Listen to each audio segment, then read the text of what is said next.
Hey everyone, welcome back to our YouTube channel mnemonics DElEd. This is Pooja और आज हम लोग बात करेंगे डीएलएड सेकंड सेमेस्टर के इंग्लिश के प्रीवियस ईयर के क्वेश्चन पेपर के बारे में। तो चलिए शुरू करते हैं।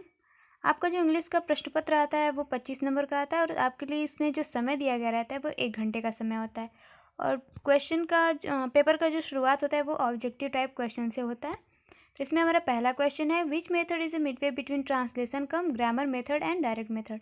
तो ऐसा कौन सा मेथड है जो कि ग्रामर ट्रांसलेशन मेथड और डायरेक्ट मेथड का सम्मिलित रूप है। तो वो मेथड आपका हो जाएगा बाइलिंगुअल मेथड, यानी इसमें ऑप्शन नंबर बी आपका सही हो जाएगा। उसके बाद क्वेश्चन नंबर 2 आपका कि what is the full form of TLM. तो टीएलएम का फुल फॉर्म क्या होगा, तो वो आपका हो जाएगा टीचिंग लर्निंग मटेरियल, मतलब जो क्या है इसका मतलब क्या है कि शिक्षण सहायक सामग्री। उसके बाद क्वेश्चन नंबर 3 है आपका कि फिल द करेक्ट प्रीपोजिशन। इसमें आपको प्रीपोजिशन फिल करनी है और करेक्ट प्रीपोजिशन फिल करनी है। तो इसमें जो सेंटेंस दिया है वो है कि वी गॉट, फिर ब्लैंक है, फिर डिफ़िकल्टीज। तो यहाँ पे आपका जो प्रीपोजिशन यूज़ होगा वो होगा इनटू, यानी ऑप्शन नंबर डी इसमें आपका सही हो जाएगा। उसके बाद आपका क्वेश्चन नंबर 4 है कि what are the 2 productive skills. तो 2 प्रोडक्टिव स्किल्स के बारे में पूछा है। इससे प्रीवियस वीडियो में जब मैंने आपको पढ़ाया था थियोरी की क्लास, तो मैंने आपको बताया था कि स्किल्स जो हैं वो 2 टाइप्स की हैं, रिसेप्टिव और प्रोडक्टिव। तो अगर प्रोडक्टिव पूछा है तो इसमें आपका स्पीकिंग और राइटिंग हो जाएगा, और अगर रिसेप्टिव पूछता है तो आपका लिसनिंग हो जाता और रीडिंग हो जाता। उसके बाद क्वेश्चन नंबर 5 है कि fill in the blank with suitable pronoun. तो यहाँ पे जो है आपका सेंटेंस नहीं दिया गया था क्वेश्चन पेपर में, तो इस क्वेश्चन पे सबको जो है कॉमन नंबर मिले हैं। उसके बाद आपका नेक्स्ट है कि very short answer type question, मतलब कि अति लघु उत्तरीय प्रश्न जिसको हम कहते हैं।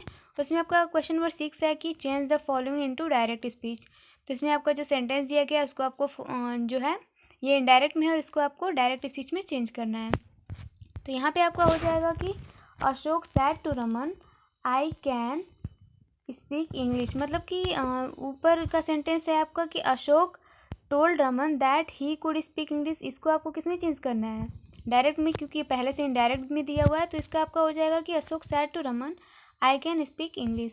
उसके बाद आपका क्वेश्चन नंबर 7 है कि change the following into active voice. तो ये आपका पैसिव वॉइस में दिया गया सेंटेंस है, इसको आपको एक्टिव वॉइस में चेंज करना है। तो आपका सेंटेंस है कि my book was stolen by him. तो यहाँ पे वॉज के बाद आप देख रहे हैं कि वर्ब की थर्ड फॉर्म यूज़ हुई है। तो यहाँ पे आपका जब इसको आप एक्टिव वॉइस में चेंज करेंगे तो हो जाएगा ही स्टोल माई बुक। उसके बाद आपका क्वेश्चन नंबर 8 है कि फिल इन द ब्लैंक। मतलब कि यहाँ पे एक सेंटेंस दिया गया है, उसके बीच में ब्लैंक है और ब्रैकेट में 2 वर्ड्स दिए गए हैं। तो इसमें दोनों में से कौन से वर्ड यहाँ पे यूज़ होंगे। तो यहाँ पे आपका सेंटेंस है कि ही इज़, उसके बाद ब्लैंक दिया है, फिर दिया है कि slow to win the race, और ब्रैकेट में आपका TOO2 और TO2 दिया है। तो इस दोनों में से कौन सा 2 यहाँ पे यूज़ होगा, तो यहाँ पे जो 2 यूज़ होगा वो हो जाएगा TOO। उसके बाद आपका क्वेश्चन नंबर 9 है कि superlative degree of red is. तो आपको रेड की सुपरलेटिव डिग्री लिखनी है, तो उसकी सुपरलेटिव डिग्री हो जाएगी रेडेस्ट।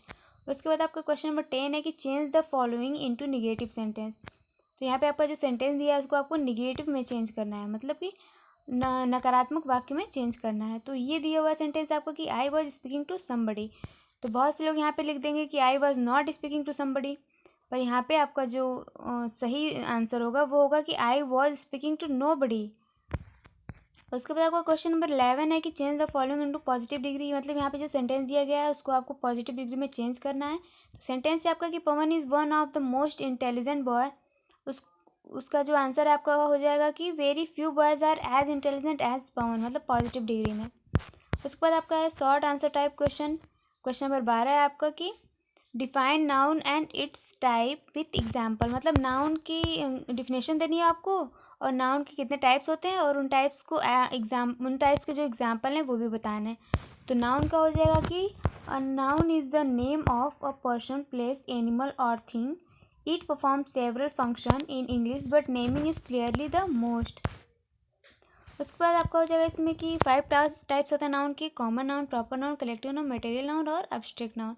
तो कॉमन नाउन में आपका हो जाएगा बॉय या गर्ल, प्रॉपर नाउन में आपका हो जाएगा राम या कानपुर, कलेक्टिव नाउन जो कि आपको पता है कि समूह की बात की गई है वहाँ पे, तो क्राउड, नेवी, जूरी हो जाएगा। मटेरियल नाउन में आपका कोई पदार्थ हो जाएगा, जैसे would, milk, cement, silver, gold, ये सब चीज़ें आ जाएंगी। एब्स्ट्रैक्ट नाउन में मतलब ऐसी चीज़ जिनको हम छू नहीं सकते हैं, महसूस कर सकते हैं, जैसे anger, fear, love, envious, happiness, ये सारी आपकी एब्स्ट्रैक्ट नाउन में आ जाएंगी। उसके बाद आपका क्वेश्चन नंबर 13 है कि what is the use of audio visual aids, give some examples of audio visual aids. तो इसका आपका हो जाएगा use of audio visual aids. Audio visual aids are also called instructional material. Audio means you can say hearing and visual means that which is found by seeing. So we can say that all such ads which endeavor to make the knowledge clear to us through our sense called audio visual ads। इसका मतलब ये है कि audio मतलब को होता है, आपको पता है कि क्या होता है, सुनना, मतलब सुनने वाली कोई चीज़ें, श्रव्य सामग्री आप कह सकते हैं। विजुअल मतलब कि देखे जाने वाली, मतलब कि ऐसी चीज़ें जिनको हम देख सकते हैं।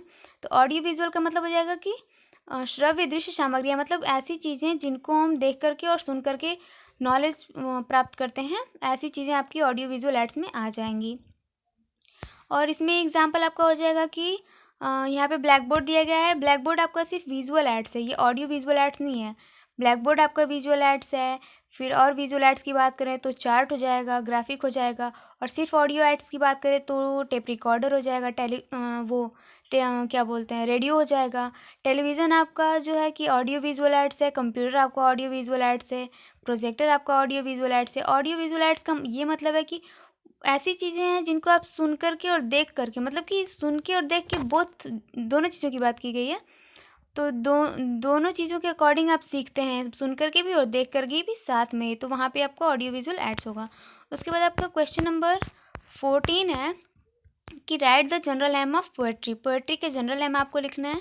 तो क्या हो जाएगा, ये हो जाएगा कि general aim of poetry teaching, ये हो जाएगा to create authentic sense in English. English का जो ऑस्थेंटिक सेंस है वो बच्चों में क्रिएट करना। फिर है कि टू क्रिएट इमेजिनेशन पावर, मतलब कि बच्चों में इमेजिनेशन पावर, कल्पना शक्ति का विकास करना। उसके बाद development of learners creativity to enhance their vocab and writing skills, मतलब बच्चों को पोएट्री के माध्यम से आप उनकी जो क्रिएटिविटी है उसको विकसित करना और उनकी वोकैबलरी और लिखने की क्षमताओं को, लिखने के कौशलों को विकसित करना, ताकि बच्चे अपने से भी पद्य लिख सकें और बना सकें। उसके बाद है help them to understand the meaning and the theme of poem, मतलब कि बच्चों को उसका मीनिंग, मतलब कि पोएट्री का अर्थ समझना, मतलब कि समझने में मदद करना, और पोएम की क्या थीम है, मतलब पोएम क्या कहता है उस बारे में बताना। उसके बाद है to enable students to enjoy poetry and create a taste for it, मतलब कि बच्चों में जो है पद्य को एंजॉय करने के लिए इनेबल करना, मतलब बच्चों को इस योग्य बनाना कि वो कविताओं को पढ़ करके आनंद ले सकें, और create a taste for it, मतलब कि उनमें जो है कविताओं को पढ़ने की और रुचि जागृत हो। उसके बाद आपका क्वेश्चन नंबर 15 है कि right one word for the following, मतलब कि यहाँ पे जो सेंटेंस दिया गया है इसको एक वर्ड में आप क्या कहेंगे। तो पहला है आपका कि the science of vegetables life, मतलब कि सब्जियों के जीवन के बारे में जो विज्ञान है उसको हम क्या कहते हैं। यहाँ पे कुछ लोग बॉटनी बोलते हैं, मतलब कि बॉटनी होगा, पर बॉटनी नहीं होगा, बॉटनी होगा वनस्पति विज्ञान का अध्ययन जो है वो बॉटनी है। पर यहाँ पे सब्जियों के जीवन के बारे में जो विज्ञान है उस पर अध्ययन की बात की गई है, तो ये हो जाएगा आपका ओलेरिकल्चर। फिर उसके बाद है सेकंड की work without the name of author, मतलब कि बिना लेखक के नाम के कार्य करना, तो एनोनिम्स हो जाएगा। उसके बाद आपको क्वेश्चन नंबर 16 है कि complete the spelling of the followings, मतलब कि आपको 2 वर्ड दिए गए होंगे और वर्ड इनकम्प्लीट होंगे, मतलब कि उनके बीच में गैप होगा और उसमें आपको फिलअप करके वर्ड को कंप्लीट करना होगा। तो यहाँ पे आपका दिया गया था कि ए, फिर ब्लैंक था, फिर जी, फिर से ब्लैंक था, एम ई, फिर ब्लैंक, फिर टी। तो यहाँ पे पहला आपका हो जाएगा आर्ग्यूमेंट। सेकेंड आपका दिया है वहाँ पे आपका अनकाउंटेबल हो जाएगा क्योंकि यू है, उसके बाद डबल ब्लैंक है, फिर ओ, फिर ब्लैंक, फिर एन टी, फिर से ब्लैंक है, फिर बी है, फिर ब्लैंक, फिर ई। तो यहाँ पे सेकेंड वाले में आपका हो जाएगा अनकाउंटेबल और पहले वाले में आपका हो जाएगा आर्ग्यूमेंट। उसके बाद आपका क्वेश्चन नंबर 70 है जो कि लास्ट क्वेश्चन है आपका। Write an application to your principal for full fees concession, do not write your name and address. तो यहाँ पे आपको आपके जो प्रिंसिपल हैं उनको एक एप्लीकेशन लिखना है आपकी फ़ीस माफ़ी के लिए। तो यहाँ पे आपको अपना नाम नहीं लिखना है और अपना एड्रेस नहीं लिखना है, ये इस बात का खास तौर पे ध्यान दीजिएगा। और क्वेश्चन तो आपको कोई भी नहीं छोड़ना है, सही से करिएगा, बहुत ईजी क्वेश्चन आते हैं, ज़्यादा डरने की ज़रूरत नहीं है। और कोई भी क्वेश्चन आप मत छोड़िएगा, सारे क्वेश्चन करिएगा। तो यहाँ पे है कि to the principal government college Azamgarh, sir most respectfully I beg to say that I am from a poor family, my father is a farmer, he is not able to pay my fees, kindly grant me full freeship so that I may continue my study, your obediently XYZ, कुछ भी लिख सकते हैं, नाम नहीं है आपको लिखना है। तो या तो आप ये एप्लीकेशन लिख दीजिए या फिर आपको पहले से कोई एप्लीकेशन पता हो वो लिख दीजिए। और आई होप कि आपको ये पेपर फुल समझ में आ गया होगा। सारे क्वेश्चंस बहुत ही इजी हैं, इस डरने की कोई बात नहीं है। ऐसे छोटे छोटे क्वेश्चन आते हैं और आपको पूरा पेपर करना है। पेपर में आप ध्यान दीजिएगा, कोई क्वेश्चन मत छोड़िएगा और ध्यान से करिएगा। तो अगर आपके लिए वीडियो हेल्पफुल होगी तो वीडियो को लाइक करिए और चैनल को सब्सक्राइब ज़रूर करिए और साइड में जो बेल बटन है उसे भी प्रेस करिए ताकि नई वीडियो का नोटिफिकेशन आप तक ज़रूर पहुँचे। Thank you.